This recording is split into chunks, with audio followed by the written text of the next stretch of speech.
This is ANN News Brief.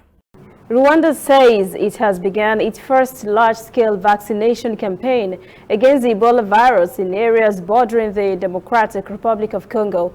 At least 200,000 persons are targeted in the campaign over the next year. At the weekend, Rwanda's Health Minister Diane Gashumba says priority will be given to health workers, immigration officials, police, and those engaged in cross-border trade.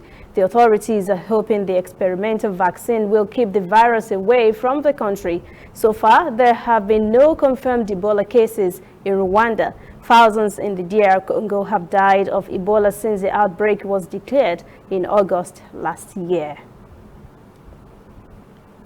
The Red Cross in Uganda says flooding in the country has claimed at least 16 lives in the western Borobuyo area. Heavy rain has been battering the country for weeks. It intensified overnight on Friday and Saturday. The aid group says homes have been washed away and a number of roads blocked or destroyed.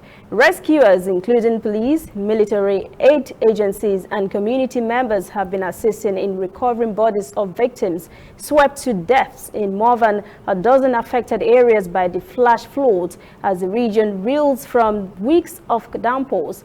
In East Africa, large parts have suffered floods and landslides in recent weeks. Hundreds have died and millions have been displaced. Somalia was hit by Tropical Storm Pawan on Saturday. Authorities are now trying to assess the damage caused by the storm, which brought wind and torrential rain to parts of the northern coast. We'll be right back. We are on the road every day, canvassing throughout Africa for news you really need. We follow the story everywhere, from every corner of Nigeria to the wide African expanse.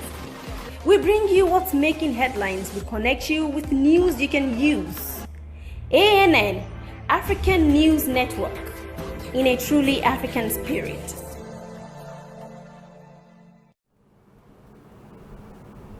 The governor of Nairobi County was due to be charged with corruption and other economic crimes on Monday.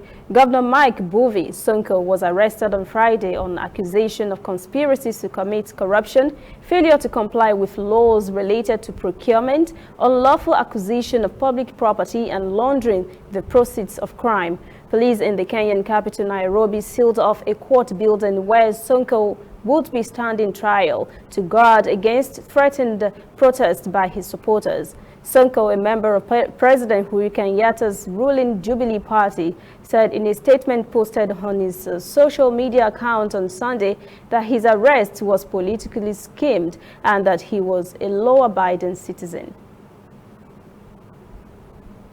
That is ANN News Brief at 1. For details on these and other breaking stories, visit our website, annafrica.news. Conversation continues on our social media platforms, Twitter, Instagram, and Facebook at ANN Africa TV. I am Lucy Ademi.